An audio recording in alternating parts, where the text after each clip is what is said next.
안녕하세요. 김상철 목사입니다.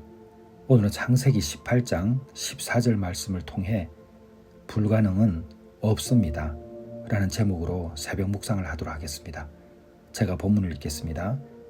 여호와께 능하지 못한 일이 있겠느냐? 기한이 이를 때에 내가 내게로 돌아오리니 사라에게 아들이 있으리라. 오늘 이 새벽 묵상은 우리 교회 안에서도 아무리 기도해도 응답되지 않는 그 기도 제목을 가지고 계신 분들이 있습니다. 그렇게 되면 마음이 흔들리죠. 근데 이러한 문제는 우리 교회만 있는 것이 아니라 예수님을 믿는 많은 사람들에게 동일한 일들이 일어나고 있습니다. 그래서 오늘 새벽 묵상을 통해서 하나님께서 또 주시는 마음이 있을 것이라 믿으며 전하도록 하겠습니다. 우리가 기도하고 또 기도했지만 아무 일도 일어나지 않는 것 같은 때가 있습니다. 왜 내 기도만 하나님께서 들어주시지 않으실까? 하나님께서는 나를 잊어버리신 것인가? 왜 다른 사람들에게는 기적이 일어나는데 나에게는 일어나지 않을까?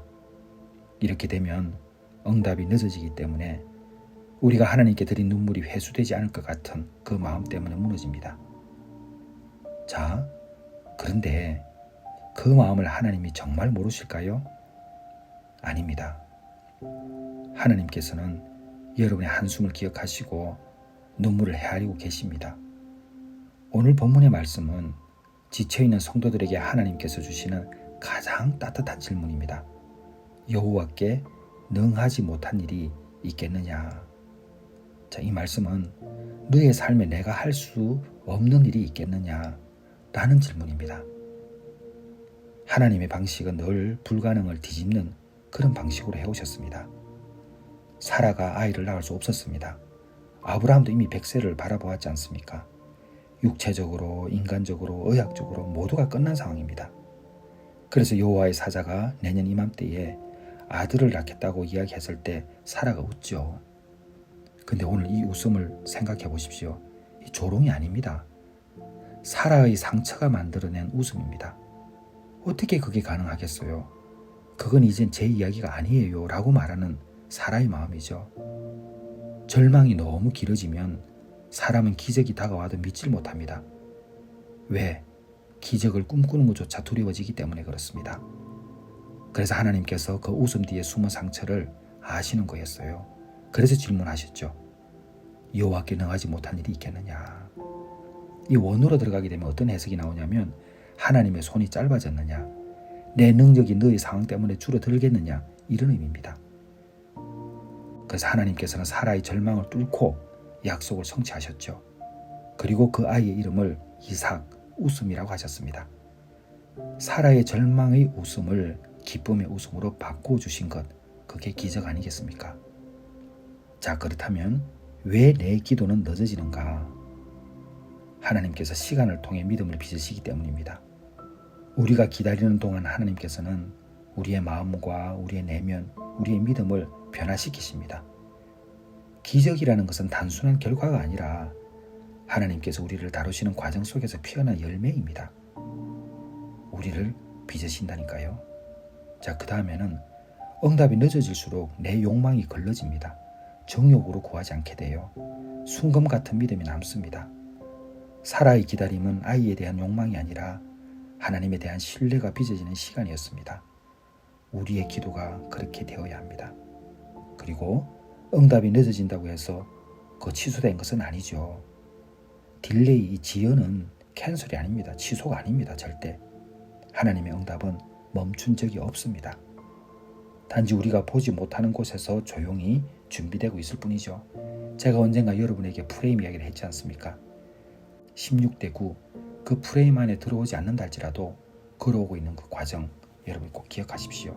하나님께서는 여전히 일하고 계신답니다. 자, 그렇다면 우리의 삶에서 불가능은 어떻게 뒤집힐까요? 하나님께서 상황이 끝났을 때 시작하십니다.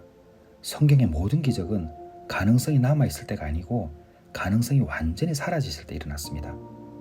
예를 들면 홍해가 앞을 가로막았을 때, 사르밧 가보에게 기름이 한 방울도 남지 않았을 때, 나사로가 죽은 지 4일이나 지났을 때, 냄새가 날 때, 야이로의 딸에게 이미 죽었다는 말이 들릴 때, 완전 끝났을 때 시작하셨습니다. 주일 설교 때 말씀을 전했죠. 바닥을 쳤을 때 하나님께서 일하시는 겁니다. 그때 시작하시는 거예요. 그래서 아둘람 굴이 기적의 공간인 겁니다. 그리고 하나님께서는 약속을 기억하시는 분입니다.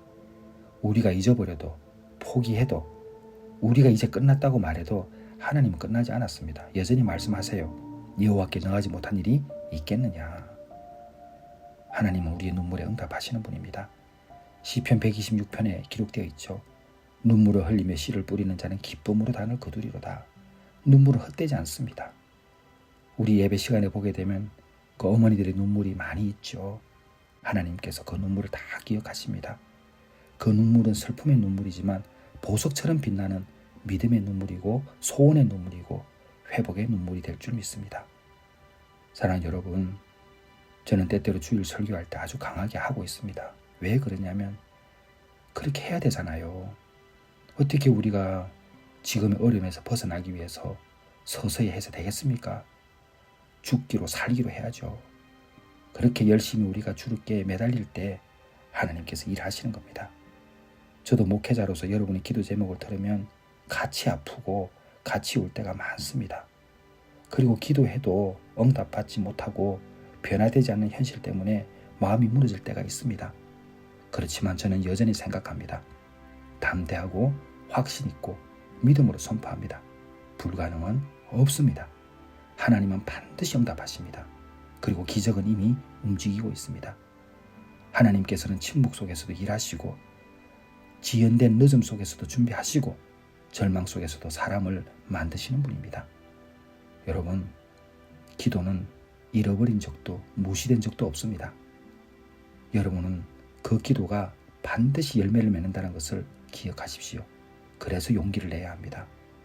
여호와께 능하지 못한 일이 있겠느냐? 너의 삶에 내가 할 수 없는 일이 무엇이냐?